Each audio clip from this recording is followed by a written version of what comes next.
Hi, hello everyone. Namaskara eldrigu. I hope you all doing good. And welcome back. So welcome back to one last strategy that makes you to score 90-95%. So ಬಯಾಲಜಿಯಲ್ಲಿ ಯಾವ ಟಾಪಿಕ್ಗಳನ್ನ ಓದಬೇಕು ಹೇಗೆ ಓದಬೇಕು ಅಂತ ಇವತ್ತಿನ ಕ್ಲಾಸಲ್ಲಿ already ಓದಾಗಿದೆ. ಓದೋದೇನು ಇಲ್ಲ, exam ಹತ್ರ ಬಂದ್ಬಿಡ್ತೀವಾಗ revise ಮಾಡ್ಕೋಬೇಕು, ಒಂದ್ಸಲ ಕನ್ಫರ್ಮೇಷನ್ ಮಾಡ್ಕೋಬೇಕು. ಈ ಆಲ್ಮೋಸ್ಟ್ 25 to 30 minutes ವಿಡಿಯೋದಲ್ಲಿ ನೀವು ಸ್ಪೆಂಡ್ ಮಾಡಿ ಟೈಮನ್ನು ಒಂದು ಬಾರಿ ನಾನು ಹೇಳೋ ಎಲ್ಲ ಕಾನ್ಸೆಪ್ಟ್ಗಳನ್ನ ಸ್ಟಡಿ ಮಾಡಿದ್ದೀರಾ ಅಂತ ಒಂದ್ಸಲ ಕ್ರಾಸ್ ಚೆಕ್ ಮಾಡ್ಕೊಳ್ಳಿ. ಮತ್ತು ತುಂಬ ಇಂಪಾರ್ಟೆಂಟ್ ಆಗಿ ಡಯಾಗ್ರಾಮ್ಸ್ಗಳು ನಾನು ಕೊಡೋ ಲಿಸ್ಟ್ ಮಾಡ್ತಾ ಹೋಗ್ತೀನಿ. ಇಲ್ಲಿ ಡಯಾಗ್ರಾಮ್ಸ್ಗಳನ್ನು ಎಲ್ಲ ಡಯಾಗ್ರಾಮ್ಸ್ಗಳನ್ನ ಪ್ರಾಕ್ಟೀಸ್ ಮಾಡಿದ್ದೀರಾ ಅಂತ ಒಂದ್ಸಲ ಚೆಕ್ ಮಾಡ್ಕೊಳ್ಳಿ. ಓಕೆನಾ? So let's begin. So look at here. This is the question paper pattern. So released last year, right? So but ಈ ವರ್ಷ ಏನಾಗಿದೆ ಅಂತ ಹೇಳಿದ್ರೆ, you are just going to receive only 44 questions instead of 47. Remember, ನೀವು last year question ಪೇಪರ್ನೇ ಏನಾದರೂ ಕೂಡ revise ಮಾಡ್ತಾ ಇದ್ರೆ ಸೊ ಸ್ವಲ್ಪ ಚೇಂಜಸ್ ಇದೆ. ಅದೇನಂತ ಹೇಳಿದ್ರೆ, ನಿಮ್ಗೆ ಆಲ್ಮೋಸ್ಟ್ 44 ಕ್ವಶನ್ಸ್ಗಳು ಮಾತ್ರ ಇರುತ್ತೆ, 47 ಇರೋದಿಲ್ಲ. 3 questions ಕಡಿಮೆ ಮಾಡಿದ್ದಾರೆ. ಓಕೆನಾ? ಅದ್ರ ಜೊತೆಗೆ ನೀವು 105ಗೆ ಮಾತ್ರ ಎಕ್ಸಾಮ್ ಬರೀತಾ ಇರ್ತೀರಾ, 115ಗಲ್ಲ. 10 marks ಕಡಿಮೆ ಆಗಿದೆ ಅಲ್ಲಿ. ಸೊ ಹಾಗಾಗಿ ಎಲ್ಲ ಕ್ವಶನ್ಸ್ಗಳು ಸೇರಿದ್ರೆ 105ಕ್ಕೆ ಇರುತ್ತೆ. ಸೊ ಇನ್ನು 44 ಕ್ವಶನ್ಸ್ಗಳಿರುತ್ತೆ. ಅದರಲ್ಲಿ ನೀವು ತುಂಬ ಈಸಿಯಾಗಿ ಸ್ಕೋರ್ ಮಾಡಬಹುದಾಗಿರೋದು ಇಲ್ಲಿಂದ ಶುರು ಆಗುತ್ತೆ. ಕರೆಕ್ಟಾಗಿ ಕೇಳಿಸ್ಕೊಳ್ಳಿ. ಕೆಲವು ಬಾರಿ ಏನು ಮಾಡ್ತೀರಾ ಅಂತ ಹೇಳಿದ್ರೆ, you started to write all these multiple choice questions. 15 multiple choice ಕ್ವಶನ್ಸ್ಗಳಿರುತ್ತೆ. ಕೆಲವರಿಗೆ 8 ಮಲ್ಟಿಪಲ್ ಚಾಯ್ಸ್ ಕ್ವಶನ್ಸ್ ಗೊತ್ತಿರುತ್ತೆ, ಇನ್ನು ಮಿಕ್ಕಿದ್ ಗೊತ್ತಿರಲ್ಲ. ಖಾಲಿ ಬಿಟ್ಟು ಇಟ್ಕೊಂಡಿರ್ತೀರ, ಕೊನೆಯಲ್ಲಿ ಬರೆಯೋಣ ಅಂತ ಹೇಳಿಬಿಟ್ಟು. That make sure that before hand over your answer sheet to the examiner, ನೀವು ಎಲ್ಲವನ್ನ ಬರ್ದಿದ್ದೀರಾ ಅಂತ ಒಂದ್ಸಲ ಚೆಕ್ ಮಾಡ್ಕೊಳ್ಳಿ. ಖಾಲಿ ಬಿಟ್ಟಿರ್ತೀರಾ, ಥಿಂಕ್ ಮಾಡಿಬಿಟ್ಟು ಬರೆಯೋಣ ಅಂತ ಹೇಳಿಬಿಟ್ಟು. ಸೊ ಹಾಗಾಗಿ ಎಲ್ಲ 15 ಕ್ವಶನ್ಸ್ಗಳು ಮತ್ತು ಫಿಲ್ ಇನ್ ದ ಬ್ಲ್ಯಾಂಕ್ಸು ಮತ್ತೊಮ್ಮೆ ರಿಪೀಟ್ ಮಾಡ್ತಾ ಇದ್ದೀನಿ. ಇವು ಆಲ್ಮೋಸ್ಟ್ ಫಸ್ಟ್ 2 ಮತ್ತು 3 ಪೇಜಸಲ್ಲೇ ಇರಬೇಕು, ಬೇರೆ ಎಲ್ಲೂ ಕೂಡ ಬರೆಯೋ ಹಾಗಿಲ್ಲ. ಬರ್ದಿದ್ದೀರಾ ಅಂತ ಹೇಳಿದ್ರೆ ಇದು ನಿಮ್ಮ ಕಾಲೇಜ್ ಲೆವೆಲ್ ಆಗಿರೋದ್ರಿಂದ ಮಾರ್ಕ್ಸ್ ಕೊಟ್ಬಿಡ್ತಾರೆ. ಬಟ್ ಕೆಲವರು ಏನಾದರೂ ಕೂಡ ಬೋರ್ಡ್ ಪ್ಯಾಟರ್ನನ್ನೇ ಫಾಲೋ ಮಾಡಬೇಕು ಅಂತ ಹೇಳಿದ್ರೆ ನೆನ್ಪಿಟ್ಕೊಳ್ಳಿ, you must write both multiple choice questions and fill in the blanks in first 2 or 3 sheets. Continuous ಆಗಿರಬೇಕು. ಓಕೆನಾ? ಎಲ್ಲ ಬೇಕು ಅಲ್ಲಿ ಬರೆಯೋ ಹಾಗಿಲ್ಲ.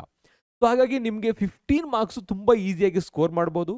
ಅದರಲ್ಲಿ ಮಿನಿಮಮ್ ಅಂತ ಹೇಳಿದ್ರೆ 2 to 3 ಹಾಟ್ ಕ್ವಶನ್ಸ್ ಇರುತ್ತೆ, 1 or 2 ಅಪ್ಲೈಡ್ ಕ್ವಶನ್ಸ್ಗಳಿರುತ್ತೆ ಅಷ್ಟೇ. But nearly almost 10 questions easy ಆಗಿರುತ್ತೆ. ಯಾಕೆಂದರೆ ಇದನ್ನು ಕೊಟ್ಟಿರೋದೇ ಎಲ್ಲರೂ ಕೂಡ ಆನ್ಸರ್ ಮಾಡಲಿ ಅಂತ ಹೇಳಿಬಿಟ್ಟು, ಎಲ್ಲರೂ ಕೂಡ ಪಾಸ್ ಆಗಲಿ ಅಂತ multiple choice questions fill in the ಬ್ಲ್ಯಾಂಕ್ಸನ್ನು ಇಂಟ್ರಡ್ಯೂಸ್ ಮಾಡಿರೋದು. So only 2 or 3 hot questions, 2 or 3 applied questions are there in the multiple choice questions. Fill in the blanks ತುಂಬ ಈಸಿ ಆಗಿರುತ್ತೆ, ಎಲ್ಲ ಆಪ್ಷನ್ಸ್ ಕೊಟ್ಟಿರ್ತಾರೆ, ಚೂಸ್ ಮಾಡಿ ಆನ್ಸರ್ ಮಾಡಿ. ಇನ್ನೇನು ಬರೀಬೇಕಾಗಿಲ್ಲ, ಕ್ವಶನ್ ನಂಬರ್ ಹಾಕಿ ಅಲ್ಲಿ 16, 17, 18, 19, 20 ಅದ್ರ ಮುಂದೆ ಯಾವ ಆನ್ಸರ್ ಇರುತ್ತೆ ಬ್ರ್ಯಾಕೆಟಲ್ಲಿ ಕೊಟ್ಟಿರ್ತಾರಲ್ಲ ಅದನ್ನು ಚೂಸ್ ಮಾಡಿ ಕರೆಕ್ಟಾಗಿ ಬರೀರಿ. ಒಂದು ಲೈನ್ ಬಿಟ್ಟು ಒಂದನ್ನು ಬರೀತಾ ಹೋಗಬೇಕು. ಓಕೆನಾ? ಸೊ ಅದಕ್ಕೆ ಹೇಳಿದ್ದು ಈ ವಿಡಿಯೋ ಯಾಕೆ ತುಂಬ ಇಂಪಾರ್ಟೆಂಟ್ ಅಂತ ಹೇಳಿದ್ರೆ, ಪ್ರೆಸೆಂಟೇಷನ್ ಕೂಡ ನಾನು ಹೇಳ್ತಾ ಇರ್ತೀನಿ ನಿಮಗೆ. ಓಕೆ? ಸೊ ಆಲ್ಮೋಸ್ಟ್ ನಿಮಗೆ 20 marks ಈ ಆಬ್ಜೆಕ್ಟಿವ್ ಟೈಪ್ ಆಫ್ ಕ್ವಶನ್ಸಿಂದ ಬಂದುಬಿಡುತ್ತೆ. ಇನ್ನು ನೆಕ್ಸ್ಟ್ ಇರೋದು 3 mark, 5 mark ಮತ್ತೆ 5 mark ಇರುತ್ತೆ. 2 mark, 3 mark ಮತ್ತೆ 5 mark. 2 mark ಕ್ವಶನ್ಸ್ಗಳಲ್ಲಿ ನೋಡಿ, ಇದು short answer type of questions. ಮತ್ತೆ ಇನ್ನೊಂದು ಇದು ವೆರಿ ಶಾರ್ಟ್ ಆನ್ಸರ್, ಇದು ಶಾರ್ಟ್ ಆನ್ಸರ್ ಟೈಪ್ ಆಫ್ ಕ್ವಶನ್ಸ್ಗಳು. ಎಲ್ಲ 7 ಇರುತ್ತೆ. ಅಂದರೆ 2 mark, 3 mark ಮತ್ತು 5 markಗೆ. ಲಾಸ್ಟ್ ಸೆಕ್ಷನ್ ಡಿ ಅಲ್ಲಿ ಅಥವಾ ಪಾರ್ಟ್ ಡಿ ಅಲ್ಲಿ ಸೆಕೆಂಡ್ ಮೇನ್ ಏನಿರುತ್ತೆ ಅದರಲ್ಲಿ 3 questions ಇರುತ್ತೆ, ಎಲ್ಲವೂ ಕೂಡ 5 marks ಇರುತ್ತೆ. So all these questions for 5 marks. 5 marksಗಿಂತ ಅಂದರೆ ಆಲ್ಮೋಸ್ಟ್ ನೀವು ನೋಡ್ತಾ ಇದ್ದೀರಾ 50 marksಗೆ 5 marks ಕ್ವಶನ್ಸ್ಗಳಿದೆ. ನಿಮಗೆ ಕಂಪ್ಲೀಟ್ ಆಗಿ ಒಂದು ಸೆಟ್ ಆಫ್ ಮಾರ್ಕ್ಸ್ ಕೊಡೋದು ಇವೇನೆ. ಕಂಪಲ್ಸರಿ 2-3 ಡಯಾಗ್ರಾಮ್ ಇರುತ್ತಾ? 2 ಡಯಾಗ್ರಾಮ್ ನೀವು ಕಂಪಲ್ಸರಿ ಕರೆಕ್ಟಾಗಿ ಬರೆದುಬಿಟ್ರೆ 10 marks ಬಂದುಬಿಡ್ತು. ಪಾಸ್ ಆಗೋರಿಗೆ ಹೇಳ್ತಾ ಇದ್ದೀನಿ, ಬೇರೆಯವ್ರು ಬಿಡಿ ಆಲ್ಮೋಸ್ಟು 50+, 60+, 70 ತೆಗೆದುಕೊಳ್ಳೋರಿಗೆ ತೊಂದರೆ ಏನಿಲ್ಲ. ಓಕೆ? ಸೊ ಹಾಗಾಗಿ ಇಲ್ಲಿ 20 ಇದೆ, ಇಲ್ಲಿ ಆಲ್ಮೋಸ್ಟ್ ನೀವು 15 ತನಕನೂ ಕೂಡ ಬರೀತೀರಾ, 35 ಅಲ್ಲೇ ಬಂದುಬಿಡುತ್ತೆ. ಸೊ ಹಾಗಾಗಿ ಕ್ಲಿಯರ್ ಆಗಿ ಕ್ವಶನ್ಸ್ಗಳನ್ನ ಓದಿ ಬರೆಯೋದಕ್ಕೆ ಟ್ರೈ ಮಾಡಿ. 5 marks ಕ್ವಶನ್ಸ್ಗಳು ಬಿಡೋಕೆ ಹೋಗ್ಬೇಡಿ. ಯಾವ್ಯಾವ್ದು ಇಂಪಾರ್ಟೆಂಟ್ ಅಂತ ಹೇಳ್ತೀನಿ ಇವಾಗ ನಾನು ನಿಮಗೆ. ಇನ್ನು ಶಾರ್ಟ್ ಆನ್ಸರ್ ಟೈಪ್ ಆಫ್ ಕ್ವಶನ್ಸ್ಗಳಲ್ಲಿ 7 ಮತ್ತು 7, 3 mark ಮತ್ತು 2 mark ಇರುತ್ತೆ, ನೀವು ಫೋಕಸ್ ಮಾಡ್ಬೋದು. ಓಕೆ? ಸೊ ಕೇರ್ಫುಲ್ಲಾಗಿ ಅಬ್ಸರ್ವ್ ಮಾಡಿ. ಈ ಫಸ್ಟು ಪಾರ್ಟ್ ಏನಿದೆ, ಪಾರ್ಟ್ ಎ ಅಲ್ಲಿ 1 and 2 ಆ್ಯಂಡ್ ಪಾರ್ಟ್ ಡಿ ಅಲ್ಲಿ 5 ಮತ್ತು 6 ಮೈನ್ ಕರೆಕ್ಟಾಗಿ ಅಬ್ಸರ್ವ್ ಮಾಡಬೇಕು. ಮತ್ತು ಅದನ್ನು ಸ್ಕೋರ್ ಮಾಡೋದಕ್ಕೆ ಯುಟಿಲೈಸ್ ಮಾಡ್ಕೋಬೇಕು. ನೆಕ್ಸ್ಟ್ ನೋಡೋಣ ಇಲ್ಲಿ ಯಾವ ಚಾಪ್ಟರ್ಸಿಂದ ಯಾವ ರೀತಿ ಕ್ವಶನ್ಸ್ಗಳನ್ನ ಕೇಳ್ತಾರೆ. ಬ್ಲೂ ಪ್ರಿಂಟ್ ಪ್ರಕಾರ ಇರುತ್ತಾ?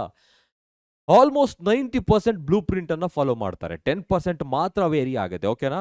ಯಾಕೆಂದರೆ ಯಾವುದೇ ಥರ ಬ್ಲೂ ಪ್ರಿಂಟ್ ರಿಲೀಸ್ ಮಾಡಿಬಿಟ್ಟು ಮಕ್ಕಳನ್ನ ಮಿಸ್ಲೀಡ್ ಮಾಡೋದಕ್ಕೆ ಹೋಗಲ್ಲ. ಸೊ ಹಾಗಾಗಿ ಆಲ್ಮೋಸ್ಟ್ 90% ಸಿಮಿಲರ್ ಆಗಿರುತ್ತೆ. 1 or 2 ಕ್ವಶನ್ಸ್ಗಳು ಚೇಂಜ್ ಆಗೋದ್ರಿಂದ ಪರ್ಸೆಂಟೇಜ್ ಜಾಸ್ತಿ ಆಗಿಬಿಟ್ಟಿರುತ್ತೆ. 10% ವೇರಿ ಆಗ್ಬೋದು. ಈಗ ನೋಡೋಣ, ದ ಲಿವಿಂಗ್ ವರ್ಲ್ಡ್ ನಿಮಗೆ 2 ಮಾರ್ಕ್ದು ಒಂದು ಕ್ವಶನ್ ಕೇಳ್ತಾ ಇದ್ದಾರೆ, 2 ಮಾರ್ಕ್ ಬರುತ್ತೆ. ಸಿಂಪಲ್ ಆಗಿ ಯಾವುದಾದ್ರೂ ಒಂದು ಬೈನಾಮಿಯಲ್ ನಾಮನ್ಕ್ಲೇಚರ್ ಬಗ್ಗೆನೋ ಇಲ್ಲ ಕೆಲವು ಕಾನ್ಸೆಪ್ಟ್ಗಳೇನಿದೆ ಅದ್ರ ಬಗ್ಗೆ ಸಿಂಪಲ್ ಆಗಿ ಕೇಳ್ತಾರೆ. ಓಕೆನಾ?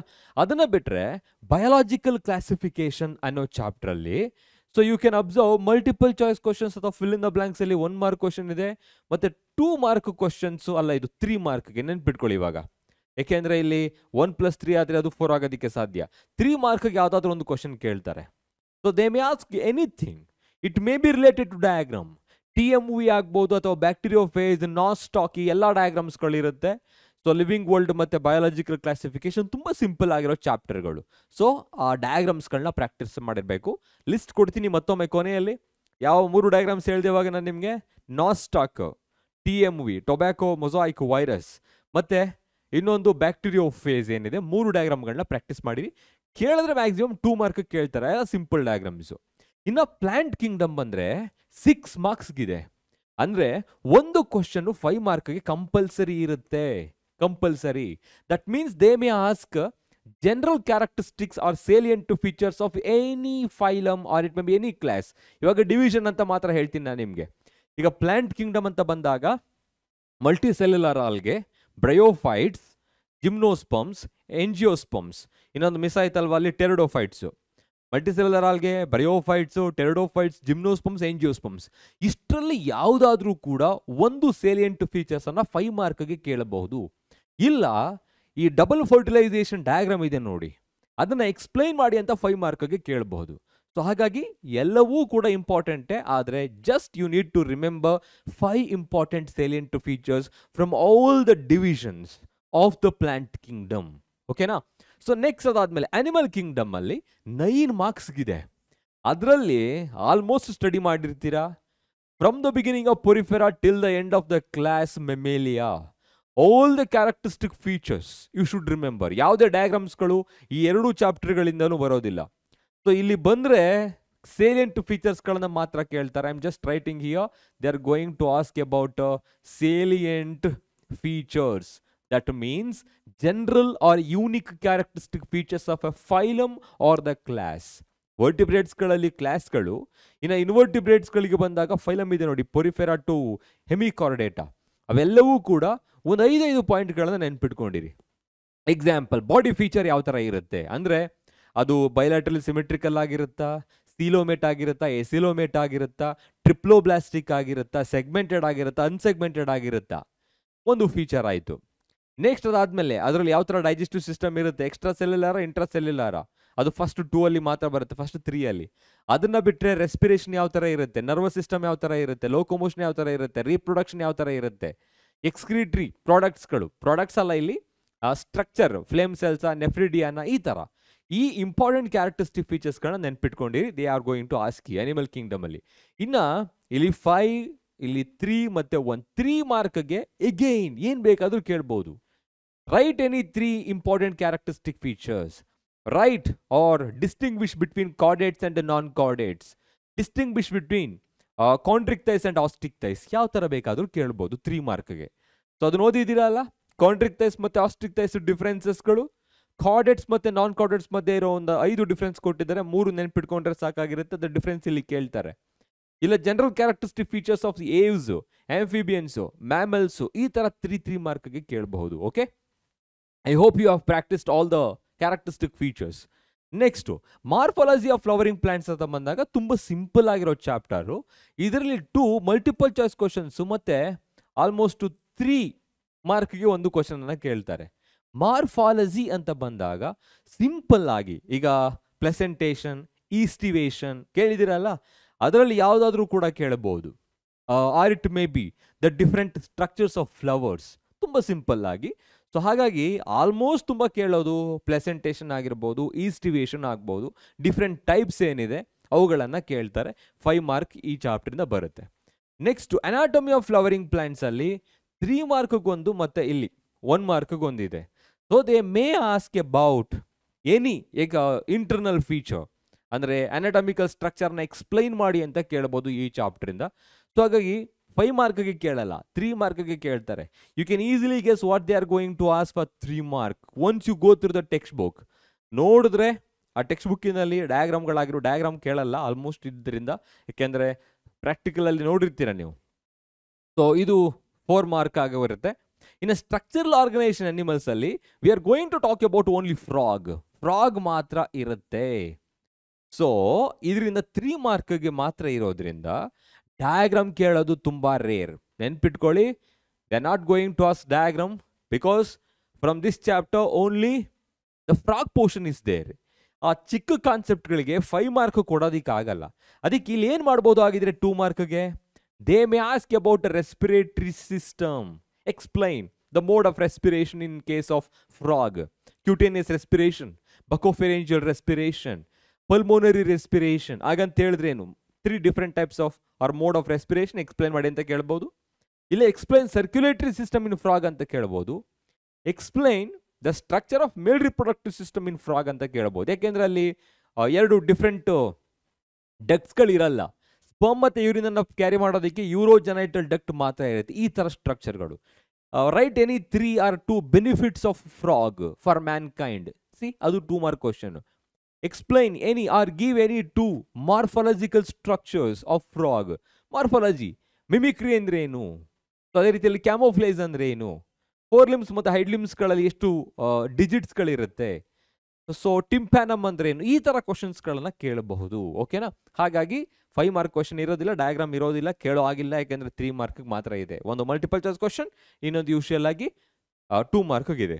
ಇನ್ನು the cell unit of life ತುಂಬ ಈಸಿ ಚಾಪ್ಟರು ಮತ್ತು ಸ್ವಲ್ಪ ಕಂಟೆಂಟ್ ಜಾಸ್ತಿ ಇದೆ ಇದರಲ್ಲಿ. ಸೆಲ್ ಅಂತ ಬಂದಾಗ we are going to talk about all the important organelles present in them, ಎಲ್ಲ ಆರ್ಗನಲ್ಸ್ಗಳದ್ದು ಫಂಕ್ಷನ್ನು. ಆದರೆ ಇಲ್ಲಿ ಈಗ ಅಬ್ಸರ್ವ್ ಮಾಡಿದ್ರೆ ಇಲ್ಲಿ ನೋಡ್ತೀರಾ ಇವಾಗ 2 ಹಾರ್ಟ್ ಕ್ವಶನ್ಸ್ ಇದೆ.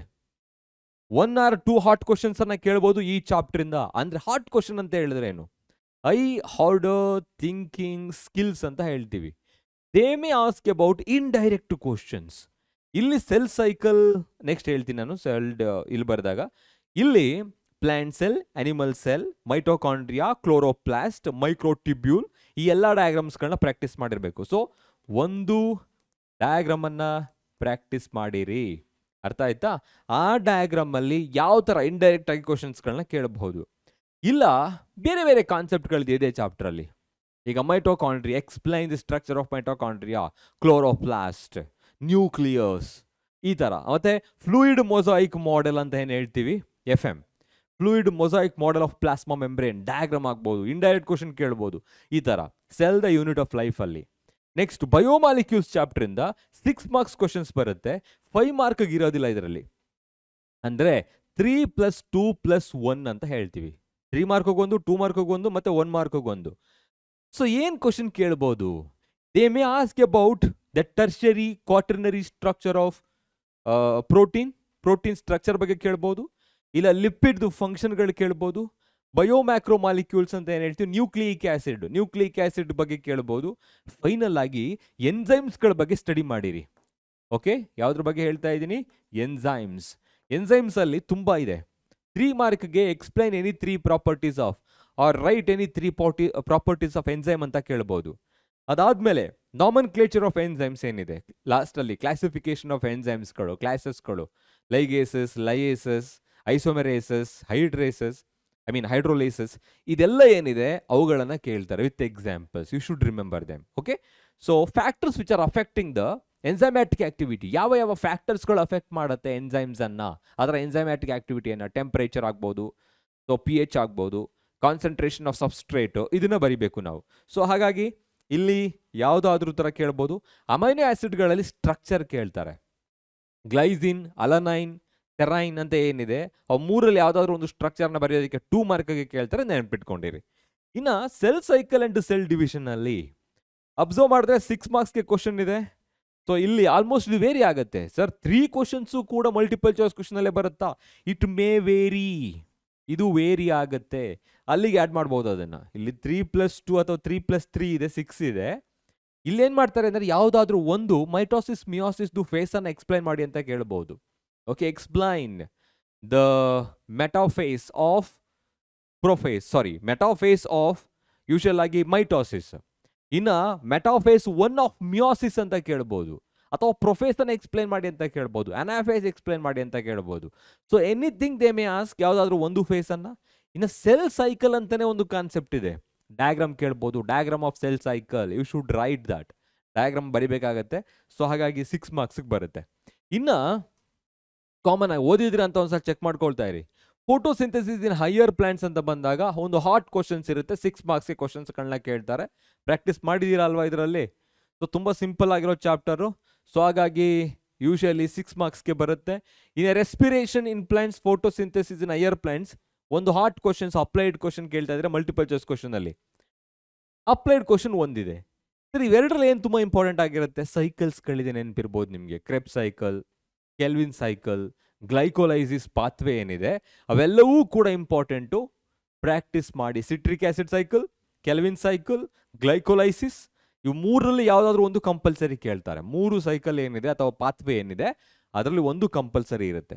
ಇನ್ನು ಪ್ಲಾಂಟ್ ಗ್ರೋತ್ ಆ್ಯಂಡ್ ಡೆವಲಪ್ಮೆಂಟಲ್ಲಿ ಹಾರ್ಮೋನ್ಸ್ಗಳ ಬಗ್ಗೆ ಮತ್ತು ಪಾತ್ವೆ ಏನಿದೆ, pathway in the sense not the schematic representation, ಹೇಗಾಗುತ್ತೆ, ಹಾರ್ಮೋನ್ಸ್ಗಳು ಯಾವ ಥರ ಬಿಹೇವ್ ಮಾಡುತ್ತೆ, ಅವುಗಳ ಫಂಕ್ಷನ್ ಏನು, ಇವುಗಳ ಬಗ್ಗೆ ಕೇಳ್ತಾರೆ. ಸೊ ಆಲ್ಮೋಸ್ಟ್ 8 ಮಾರ್ಕ್ಗೆ ಈ ಚಾಪ್ಟರಿಂದ ಬರುತ್ತೆ, plant growth and development. Breathing and exchange of gases, ಈಗ ಝುವಾಲಜಿ ಪೋರ್ಷನ್ ಬಂತು. ಆಲ್ಮೋಸ್ಟ್ ಅಬ್ಸರ್ವ್ ಮಾಡಿದ್ರೆ ಯಾವುದೂ ಕೂಡ 5 ಮಾರ್ಕ್ಗಿಂತ ಕಡಿಮೆ ಕೇಳಲ್ಲ. Breathing and exchange of gases, human ಫಿಸಿಯಾಲಜಿಯಲ್ಲಿ ಅಬ್ಸರ್ವ್ ಮಾಡಿ. ಬಾಡಿ ಫ್ಲೂಯಿಡ್ಸ್ ಆ್ಯಂಡ್ ಸರ್ಕ್ಯುಲೇಷನ್ನಲ್ಲಿ ಒಂದು ಹಾರ್ಟ್ ಕ್ವಶನ್ಸ್ ಕೇಳ್ತಾ ಇದ್ದಾರೆ. ಕೇಳಿದರೆ ಇಲ್ಲಿ ಹೋಗೋಣ. Breathing and exchange of gases ಅಲ್ಲಿ ರೆಸ್ಪಿರೇಟರಿ ಸಿಸ್ಟಮ್ ಬಗ್ಗೆ ಓದ್ತಾ ಇರ್ತೀವಲ್ಲ, they are not going to ask any question for 5 marks. But previously ಕೇಳ್ತಾ ಇದ್ರು explain the mechanism of breathing ಅಂತ 5 ಮಾರ್ಕ್ಗೆ ಕೇಳ್ತಾ ಇದ್ರು. ಇವಾಗ ಸ್ವಲ್ಪ ಜಾಸ್ತಿ ಕ್ವಶನ್ ಕೇಳೋಣ ಅಂತ ಹೇಳ್ಬಿಟ್ಟು 2 ಮತ್ತು 3 ಮಾರ್ಕ್ಗೆ ಒಂದು ಕ್ವಶನ್ನು ಮತ್ತು ಇಲ್ಲಿ ಒಂದು ಮಲ್ಟಿಪಲ್ ಚಾಯ್ಸ್ ಕ್ವಶನ್ ಅಲ್ಲಿ ಕೇಳ್ತಾ ಇದ್ದಾರೆ. ಸೊ ಹಾಗಾಗಿ you should remember that. Simple ಆಗಿ ಏನು ಕ್ವಶನ್ ಕೇಳ್ಬೋದು? ಮೆಕ್ಯಾನಿಸಮ್ ಕೇಳ್ಬೋದು. ಇಲ್ಲ ಅಂತ ಹೇಳಿದ್ರೆ ಡಯಾಗ್ರಾಮ್ ತುಂಬ rare. Human respiratory system diagram ಕೇಳಲ್ಲ. ಕೇಳಿದ್ರೆ ಬೇರೆ ಇಲ್ಲಿ ಹೇಳ್ತೀನಿ ನಾನು, ಹ್ಯೂಮನ್ ಹಾರ್ಟ್ ಕೇಳ್ಬೋದು, ಹ್ಯೂಮನ್ ಬ್ರೈನ್ ಕೇಳ್ಬೋದು, ನ್ಯೂರಾನ್ ಡಯಾಗ್ರಾಮ್ ಕೇಳ್ಬೋದು. ಬಟ್ ಇಲ್ಲಿ ಆಲ್ಮೋಸ್ಟ್ ಕೇಳೋದಿಲ್ಲ ಇದನ್ನು. So right after that, so ಯಾವುದು ಅದೇ ಕಾನ್ಸೆಪ್ಟಲ್ಲಿ respiratory volumes and capacities, respiratory volumes and capacities ಬಗ್ಗೆ ಕ್ವಶನ್ಸ್ಗಳನ್ನ ಕೇಳ್ತಾರೆ, ನೆನ್ಪಿಟ್ಕೊಂಡಿರಿ. ಆ್ಯಂಡ್ ಅದನ್ನು ಬಿಟ್ಟರೆ respiratory disorders, regulation of respiration, ಈ ಕಾನ್ಸೆಪ್ಟ್ಗಳ ಬಗ್ಗೆ ಕ್ವಶನ್ ಇರುತ್ತೆ. ನೆಕ್ಸ್ಟ್ ಬಾಡಿ ಫ್ಲೂಯಿಡ್ಸ್ ಆ್ಯಂಡ್ ಸರ್ಕ್ಯುಲೇಷನಲ್ಲಿ ಒಂದು ಹಾಟ್ ಕ್ವಶನ್ ಇದೆ. That may be related to double circulation, circulatory pathway, ಅಥವಾ heart the structure related nodal tissues ಅಂತ ಏನು ಹೇಳ್ತೀವಿ ಅದಕ್ಕೆ ಸಂಬಂಧಪಟ್ಟ ಹಾಗೆ. ಎಕ್ಸಾಂಪಲ್ ಸೈನೋ ಆಟ್ರಿಯಲ್ ನೋಡ್, ಎಟ್ರಿಯೋವೆಂಟ್ರಿಕ್ಯುಲರ್ ನೋಡ್ ರಿಲೇಟೆಡ್ ಆಗಿ, ಮತ್ತು ಸೌಂಡ್ ಏನಿದೆ ಹಾರ್ಟ್ ಸೌಂಡ್ ಅದ್ರ ರಿಲೇಟೆಡ್ ಆಗಿ ಕ್ವಶನ್ಸ್ಗಳನ್ನ ಕೇಳಬಹುದು ಅಪ್ಲೈಡ್ ಕ್ವಶನ್ ಅಂತ ಬಂದಾಗ. ಅದನ್ನು ಬಿಟ್ಟರೆ ಕಾಮನ್ ಆಗಿ ಕೇಳೋದಾದರೆ ಬ್ಲಡ್ ಸೆಲ್ಸ್ಗಳು, ಅದರಲ್ಲೂ ಕೂಡ ವೈಟ್ ಬ್ಲಡ್ ಸೆಲ್ಸಲ್ಲಿರೋ 5 ಟೈಪ್ಸ್ಗಳು, different types of leucocytes, their percentage, their functions ನೆನ್ಪಿಟ್ಕೊಂಡಿರಬೇಕು. ಒಂದು ಟ್ಯಾಬ್ಯುಲರ್ ಕಾಲಮಲ್ಲಿ ನಾವು ಎಕ್ಸ್ಪ್ಲೈನ್ ಮಾಡಿರ್ತೀವಿ, ಅದನ್ನು ನೋಡ್ಕೊಳ್ಳಿ. ಹಾರ್ಟ್ ಡಯಾಗ್ರಾಮ್ ನೋಡ್ಕೊಳ್ಳಿ, ಕಾಮನ್ ಆಗಿ ಕೇಳ್ತಾರೆ. ಸೊ ಫೈನಲ್ ಆಗಿ ಯಾವುದು ಸರ್ಕ್ಯುಲೇಟರಿ ಡಿಸಾರ್ಡರ್ ಯಾವ್ಯಾವ್ದಿದೆ ಅದ್ರ ಬಗ್ಗೆ ಕೇಳಬಹುದು. ನೆಕ್ಸ್ಟು ಎಕ್ಸ್ಕ್ರೀಟರಿ ಪ್ರಾಡಕ್ಟ್ಸ್ ಆ್ಯಂಡ್ ಎಲಿಮಿನೇಷನ್ನಲ್ಲಿ 2 ಡಯಾಗ್ರಾಮ್ ಇದೆ ಈ ಚಾಪ್ಟ್ರಲ್ಲಿ. 3 ಡಯಾಗ್ರಾಮ್ ಇದೆ. ಒಂದು ಸೆಕ್ಷನ್ ಆಫ್ ಕಿಡ್ನಿ, ಇನ್ನೊಂದು human excretory system, and the last one is nephron. ಈ 3 ಡಯಾಗ್ರಾಮಲ್ಲಿ ಯಾವುದಾದ್ರೂ ಒಂದು ಕೇಳ್ಬೋದು. ಇಲ್ಲ explain the mechanism of concentration of filtrate, filtrate ಯಾವ ಥರ ಕಾನ್ಸಂಟ್ರೇಟ್ ಆಗುತ್ತೆ, explain the steps which are involved in the urine formation, and ಇಲ್ಲ explain the functions of the following tubules. 2 ಟ್ಯೂಬ್ಯೂಲ್ಸ್ಗಳನ್ನ ಕೊಟ್ಬಿಟ್ಟು ಅದ್ರ ಫಂಕ್ಷನ್ ಬರೀರಿ ಅಂತ ಕೇಳ್ಬೋದು. ಲೂಪ್ ಆಫ್ ಎನ್ಲೆ ಕೇಳ್ಬೋದು, ಅಥವಾ proximal converted tubule, distal converted tubule, ಯಾವುದಾದ್ರು ಕೇಳ್ಬೋದು. ಸೊ ತುಂಬ ಸಿಂಪಲ್ ಆಗಿರೋದು. ಇನ್ನೊಂದು ತುಂಬ ಇಂಪಾರ್ಟೆಂಟ್ ಆಗಿ ರೆಗ್ಯುಲೇಷನ್ ಆಫ್ ಎಕ್ಸ್ಕ್ರೀಟರಿ ಸಿಸ್ಟಮ್, ಯಾವ ಥರ ರೆಗ್ಯುಲೇಟ್ ಆಗುತ್ತೆ, ಜಕ್ಸ್ಟಾ ಗ್ಲಾಮೆರುಲರ್ ಅಪ್ಯಾರೇಟಸ್, ಜಕ್ಸ್ಟಾ ಗ್ಲಾಮೆರುಲರ್ ಸೆಲ್ಸ್, ರೆನಿನ್ ಪ್ರೊಡ್ಯೂಸ್ ಮಾಡುತ್ತೆ, ರೆನಿನ್ ಏನು ಮಾಡುತ್ತೆ, JGA ಅಂದ್ರೆ ಏನು? ಜಕ್ಸ್ಟ್ರಾ ಗ್ಲಾಮೆರುಲಾರ್ ಅಪ್ಯಾರೇಟಸ್ ಆಯಿತು. ಮತ್ತೆ GFR ಗ್ಲಾಮೆರುಲಾರ್ ಫಿಲ್ಟ್ರೇಷನ್ ರೇಟ್ ಹಂಗಂದ್ರೆ ಏನು? ಇದೆಲ್ಲ ಕಾಮನ್ ಆಗಿ ಕೇಳೋದು ಇಲ್ಲೇನೆ. So next locomotion and movement chapter ಇಂದ ಒಂದು ಅಪ್ಲೈಡ್ ಕ್ವಶನ್ ಕೇಳ್ಬೋದು. That may be related to sliding filament theory of muscle contraction ಅಲ್ಲಿ ಬರಬಹುದು. ಇಲ್ಲ ಈಗ ನಿಮಗೆ ಕೆಲವು ಕ್ವಶನ್ಸ್ಗಳು ಕೇಳಿರ್ತಾರೆ related to disorders of muscular disorder or it may be the bone disorder, skeletal disorder. ಅದ್ರ ಜೊತೆಗೆ ಜಾಯಿಂಟ್ಸ್ಗಳ ಬಗ್ಗೆ ಇದೆ, ಅಲ್ಲಿ ಬೋನ್ಸ್ಗಳ ಬಗ್ಗೆ ಇದೆ, different types of bones skeletal system ಅಲ್ಲಿ, appendicular skeletal system, ಎಕ್ಸಿಲ್ skeletal system, different types ಎಲ್ಲೆಲ್ಲಿ ಬರುತ್ತೆ ಅದೆಲ್ಲ ನೋಡ್ಕೊಂಡಿರಬೇಕು. ಅದನ್ನ ಬಿಟ್ಟರೆ ಸ್ಲೈಡಿಂಗ್ ಫಿಲಮೆಂಟ್ ಥಿಯರಿ, ಆಕ್ಟಿನ್ ಮತ್ತು ಫಿಲಮೆಂಟ್ ಏನಿದೆ ಫಿಲಮೆಂಟ್ಸ್ ಎಲಿಮೆಂಟ್ಸ್ಗಳಂತ ಏನು ಹೇಳ್ತೀವಿ ಅವುಗಳಲ್ಲಿ ಆಕ್ಟಿನ್ ಮತ್ತು ಮಯೋಸಿನ್ ಅವುಗಳನ್ನು ಓದಿರಬೇಕು. ಅದನ್ನು ಬಿಟ್ಟರೆ 2 ಮಾರ್ಕ್ಗೆ ಒಂದು ಕ್ವಶನ್ ಕೇಳ್ಬೋದು. ಓಕೆ, ಶುಡ್ ರಿಮೆಂಬರ್ 5 ಮತ್ತು 2 ಆಯಿತು. ಇನ್ನು ನ್ಯೂರಲ್ ಕಂಟ್ರೋಲ್ ಆ್ಯಂಡ್ ಕೋಆರ್ಡಿನೇಷನಲ್ಲಿ 2 ಡಯಾಗ್ರಾಮ್ ಇದೆ. ಈಗ 5 ಮಾರ್ಕ್ಗೆ ಡಯಾಗ್ರಾಮ್ ಕೇಳ್ತಾ ಇಲ್ಲ ಅಂತ ಹೇಳಿದ್ರೆ ಹ್ಯೂಮನ್ ಬ್ರೈನ್ ತುಂಬ ರೇರ್ ಕೇಳೋದು. ಕೇಳಿದ್ರೆ ಬೇರೆ ಯಾವ ಕ್ವಶನು ಕೇಳಲ್ಲ. If they ask human brain diagram they not going to ask any question from the chapter. So 5 mark ಅಂತ ಹೇಳಿದ್ರೆ 3+2 ಅಲ್ಲಿ ಕೇಳ್ತಾ ಇದ್ದಾರೆ. 3+2 they may ask about divisions of neural system, divisions ಕೇಳ್ಬೋದು. ಮತ್ತೆ ನ್ಯೂರಾನ್ ಡಯಾಗ್ರಾಮ್ ಕೇಳ್ಬೋದು. ನ್ಯೂರಾನ್ ಟೈಪ್ಸ್ಗಳು ಮೈಲಿನೇಟೆಡ್, ಅನ್ಮೈಲಿನೇಟೆಡ್, ಅದರಲ್ಲೂ ಕೂಡ ಯೂನಿಪೋಲಾರ್, ಬೈಪೋಲಾರ್, ಮಲ್ಟಿಪೋಲಾರ್, ಈ ಥರ ಕ್ವಶನ್ಸ್ಗಳು. Generation and conduction of nerve impulses, ತುಂಬ ಸಿಂಪಲ್ ಆಗಿರೋ ಕಾನ್ಸೆಪ್ಟ್, ಅರ್ಥ ಮಾಡ್ಕೊಂಡ್ರೆ ಈಸಿ ಆಗಿರುತ್ತೆ ಅದು. ಓಕೆ, ಸೊ ಆ ಥರ ಕ್ವಶನ್ಸ್ಗಳು ಈ ಚಾಪ್ಟರಿಂದ ಬರುತ್ತೆ. ಫೈನಲ್ ಆಗಿ ಕೆಮಿಕಲ್ ಕಂಟ್ರೋಲ್ ಆ್ಯಂಡ್ ಇಂಟಿಗ್ರೇಷನಿಂದ ಇದು ವೇರಿ ಆಗುತ್ತೆ. ಇಟ್ ಮೇ ವೇರಿ, ಅದು 3ನೇ ಕೊಡಬೇಕು ಅಂತೇನಿಲ್ಲ, ಇಲ್ಲಿ 2 ಕೊಟ್ಟು ಸೊ ಇಲ್ಲಿ ಏನು ಮಾಡ್ಬೋದು ಎಗೈನ್, ಅಥವಾ 1 ಕೊಳ್ಬಿಟ್ಟು 1 + 2 + 5 ಆ ಥರ ಮಾಡ್ಬೋದು 8 ಮಾರ್ಕ್ಸ್ಗೆ. ಇಲ್ಲಿ ಈಗ 5 ಮಾರ್ಕ್ಗೆ ಒಂದು ಕ್ವಶನ್ ಕೇಳ್ತಾ ಇದ್ದಾರೆ ಅಂತ ಹೇಳಿದ್ರೆ you may guess what they are going to ask. ಏನು ಕ್ವಶನ್ ಇರುತ್ತೆ? They are going to ask about all the hormones produced from different glands, ಅಥವಾ ಅವರೇ ಫಂಕ್ಷನ್ ಕೊಟ್ಬಿಟ್ಟು ಯಾವ ಹಾರ್ಮೋನ್ಸ್ಗಳ ಕೆಲಸ ಅಂತ ಕೇಳ್ಬೋದು. ಹಾರ್ಮೋನ್ಸ್ ಕೊಟ್ಬಿಟ್ಟು ಫಂಕ್ಷನ್ ಬರಿದೆ ಅಂತ ಕೇಳ್ಬೋದು. ಗ್ಲ್ಯಾಂಡ್ಸ್ ಕೊಟ್ಬಿಟ್ಟು write their secretions and their functions ಅಂತ ಕೇಳ್ಬೋದು. ಈ ಥರ ಡಿಫ್ರೆಂಟ್ ಆಗಿ ಎಲ್ಲ ಹಾರ್ಮೋನ್ಸ್ಗಳ ಬಗ್ಗೆ ಕ್ವಶನ್ಗಳನ್ನು ಕೇಳ್ತಾರೆ, ಹಾರ್ಮೋನ್ಸ್ಗಳ ಬಗ್ಗೆ. ಸೊ ತುಂಬ ರೇರ್ ಆಗಿ hormonal action, mechanism of hormonal action ಅಂತ ಕಾನ್ಸೆಪ್ಟ್ ಇದೆಯಲ್ಲ ಅದನ್ನು ಕೇಳ್ಬೋದು. ಸೊ ಹಾಗಾಗಿ ಎಲ್ಲ ತುಂಬ ಈಸಿಯಾಗಿರೋದೆ. ಇದಕ್ಕೆ ರಿಲೇಟೆಡ್ ಆಗಿ ಕೆಲವು ಡಯಾಗ್ರಾಮ್ಸ್ಗಳಿದೆ. ಏನು ಸರಿ ಇಷ್ಟೊಂದು ಡಯಾಗ್ರಾಮ್ ಇದೆಯಾ? ಕೆಲವು ಸಿಂಪಲ್ಲು, ಕೆಲವು ಪಾತ್ವೇ. ನೋಡಿ ಇಲ್ಲಿ ಈಗ ಕೆಲ್ವಿನ್ ಸೈಕಲ್ಲು C3 ಅಂತ ಹೇಳಿದೆ. This is just A pathway. We can't call them as ಏನು ಡಯಾಗ್ರಾಮ್ ಅಂತ ಹೇಳೋದಕ್ಕಾಗಲ್ಲ. ಅದೇ ರೀತಿಯಲ್ಲಿ ಡಯಾಗ್ರಾಮ್ಯಾಟಿಕ್ ವ್ಯೂ ಆಫ್ ಸೆಲ್ ಸೈಕಲ್, ಇದು ಜಸ್ಟ್ ಒಂದು ಪ್ರೆಸೆಂಟೇಷನ್ನು. ಸೊ ಬೇರೆ ನೋಡೋಣ. ಈಗ TMV ತುಂಬ ಈಸಿ ಆಗಿರೋದು, ರೈಟ್? ಸೊ ಈ ಥರ ಸಿಂಪಲ್ ಆಗಿ ಬರೆದು ಆಲ್ಮೋಸ್ಟ್ ಈ ಥರ ಬರ್ಕೊಂಡು ಹೋದರೆ you can easily draw within 1 or 2 minutes ಈ ಥರ ಬರೆದ್ಬಿಡ್ಬೋದು TMVನ. ಅದೇ ರೀತಿಯಲ್ಲಿ ಬ್ಯಾಕ್ಟೀರಿಯೋಫೇಜ್, ಒಂದು ಹೆಡ್ ಇರುತ್ತೆ, ಕಾಲರ್ ಇರುತ್ತೆ, 4 ಟೈಲ್ ಫೈಬರ್ಸ್ಗಳಿರುತ್ತೆ, ಬರೀತೀರಾ. ನಾಸ್ಟಾಕು, ಒಂದು ಫಿಲಮೆಂಟಸ್ ನಾಸ್ಟಾಕ್ ಬರಿಬೋದು. Plant cell, animal cell, lower ಕ್ಲಾಸಿಂದ ಬರೀತಾ ಇರ್ತೀರಾ, ಪ್ರಾಕ್ಟೀಸ್ ಮಾಡಿದ್ದೀರಲ್ವ, 5 ಮಾರ್ಕ್ಸ್ ಕೇಳ್ತಾರೆ. ಸ್ಟ್ರಕ್ಚರ್ ಆಫ್ ಮೈಟೋಕಾಂಡ್ರಿಯಾ ಡಯಾಗ್ರಾಮ್, ಅದು ಈಸಿ ಇದೆ. ನ್ಯೂಕ್ಲಿಯಸ್ ತುಂಬ ರೇರ್ ಕೇಳೋದು. Okay, stomatal apparatus or it may be the aperture, ತುಂಬ simple diagram. Fluid mosaic model of plasma membrane ಕೇಳಿದ್ರು 5 ಮಾರ್ಕ್ಸು. ತುಂಬಾ ಟೈಮ್ ತೆಗೆದುಕೊಳ್ಳುತ್ತೆ, ಇದು ಟೈಮ್ ಕನ್ಸ್ಯೂಮಿಂಗ್ ಡಯಾಗ್ರಾಮ್. ಇನ್ನು ಅದನ್ನು ಬಿಟ್ಟರೆ ಸಿಟ್ರಿಕ್ ಆ್ಯಸಿಡ್ ಸೈಕಲ್, ಮತ್ತೆ ನಾನು ಇದನ್ನು ಮಾರ್ಕ್ ಮಾಡ್ತೀನಿ. ಸ್ಟಾರಲ್ಲಿ ಮಾರ್ಕ್ ಮಾಡ್ತಾ ಇರೋದೆಲ್ಲ ಇದು ಡಯಾಗ್ರಾಮ್ ಅಲ್ಲ, ಪಾತ್ವೇ ಆರ್ ದ ಸೈಕಲ್ಸ್. ಅದಾದಮೇಲೆ ಸ್ಟ್ರಕ್ಚರ್ ಆಫ್ ನ್ಯೂರಾನ್ ಇದೆ, ತುಂಬ simple diagram. So I wrote this in a short, I guess ಒಂದು ಶಾರ್ಟ್ ವಿಡಿಯೋ ಇದೆ, ಅಬ್ಸರ್ವ್ ಮಾಡ್ಬೋದು. So axon, terminal and synapse ಕೇಳಿದ್ದಾರೆ ಒಂದು 2-3 ಬಾರಿ. ಸೊ ಈಸಿ ಇರುತ್ತೆ. ಒಂದು ಸಿನಾಪ್ಟನ್ನು ಬರೆದು, ಸಿನಾಪ್ಟಿಕ್ ನಾಬನ್ನು ಬರೆದು, post synaptic, pre synaptic, synaptic cleft, ರೆಸೆಪ್ಟಾರ್ಸ್ಗಳು, ನ್ಯೂರೋ ಟ್ರಾನ್ಸ್ಮಿಟರ್ಸ್, ಸಿನಾಪ್ಟಿಕ್ ವೆಸಿಕಲ್ಸ್ಗಳ ಡಯಾಗ್ರಾಮ್ ಬರೀಬೇಕಾಗುತ್ತೆ, ಲೇಬಲ್ ಮಾಡಬೇಕು. ಹ್ಯೂಮನ್ ಬ್ರೈನ್ ವೆರಿ ರೇರ್, ತುಂಬ ರೇರ್ ಕೇಳೋದು. ಇನ್ನು ಹ್ಯೂಮನ್ ಆರ್ಟ್ ಕೇಳ್ಬೋದು. ಹ್ಯೂಮನ್ ಎಕ್ಸ್ಕ್ರಿಟರಿ ಸಿಸ್ಟಮ್, ಎಸ್. ಮತ್ತು ನೆಫ್ರಾನ್ ಡಯಾಗ್ರಾಮ್ ತುಂಬ ಈಸಿ ಇದೆ, ಕೇಳ್ತಾರೆ. ಕ್ಲೋರೋಪ್ಲಾಸ್ಟ್ ಆ್ಯಂಡ್ ಸಿಲಿಯಾ ಕೇಳಿದ್ದಾರೆ, ಅದಕ್ಕೆ ನಾನು 2 ತೆಗೆದುಕೊಂಡಿದ್ದೀನಿ. ಸೊ ಸೆಕ್ಷನ್ ಬರಿಬೇಕಾಗತ್ತೆ, ಅಲ್ಲಿ ಕ್ಲೋರೋಪ್ಲಾಸ್ಟ್ ಮತ್ತು ಸಿಲಿಯಾ ಬರಿಬೇಕು. ಡಯಾಗ್ರಾಮ್ಯಾಟಿಕ್ ಇಲ್ಲೊಂದು, ಇದು just we know that it is just a simple pathway cycle. ಅದಾದ್ಮೇಲೆ diagrammatic view of cell cycle, ಇದು ಕೂಡ ಡಯಾಗ್ರಾಮ್ ಅಂತ ಹೇಳೋದಕ್ಕೆ ಆಗಲ್ಲ. ಓಕೆ, ಒಂದು ರೆಪ್ರೆಸೆಂಟೇಷನ್. ಮೇಲ್ ರಿಪ್ರೊಡಕ್ಟಿವ್ ಸಿಸ್ಟಮ್ ಮತ್ತು female reproductive system of frog, these are very rare, very rare. ನಾನು ಆವಾಗಲೇ ಹೇಳಿದೆ, ಕೇಳಿದ್ರೆ 3 ಮಾರ್ಕ್ಗೆ ಡಯಾಗ್ರಾಮ್ನ ಕೇಳಬೇಕು ಅವರು. ಸೊ ಓಕೆ, ಕೇಳಿದ್ರೆ 3 ಮಾರ್ಕ್ಗೆ ಕೇಳಬೇಕು ಡಯಾಗ್ರಾಮನ್ನು. ಬಟ್ ಅದು 5 ಮಾರ್ಕ್ ಡಯಾಗ್ರಾಮ್ಸ್ಗಳು ಕೇಳಿದ್ರೆ. But these are very easy diagram. We are just going to write 2 kidneys and 1 urogenital duct connecting to the cloaca rectum. So simple ಆಗಿರುತ್ತೆ, ಬರೀಬಹುದು. ಇನ್ನು ಗ್ಲೈಕೋಲೈಸಿಸ್ CMP ಪಾತ್ವೆ ಇದೆ, ಇದು ಕೂಡ ಒಂದು ಸೈಕಲ್. ಸೊ ಎಲ್ಲ ಡಯಾಗ್ರಾಮ್ಸ್ಗಳನ್ನ ಪ್ರಾಕ್ಟೀಸ್ ಮಾಡಿರಬೇಕು.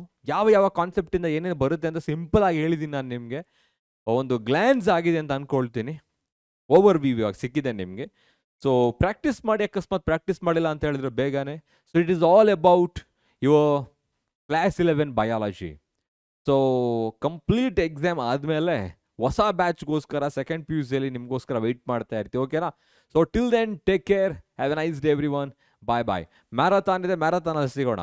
ಓಕೆ, ಮ್ಯಾರಥಾನ್ ಆಗಿದ್ರೆ ಅದನ್ನು ಕಂಪ್ಲೀಟಾಗಿ ಯುಟಿಲೈಸ್ ಮಾಡ್ಕೊಂಡಿರಿ. Okay, so thank you so much. Bye bye.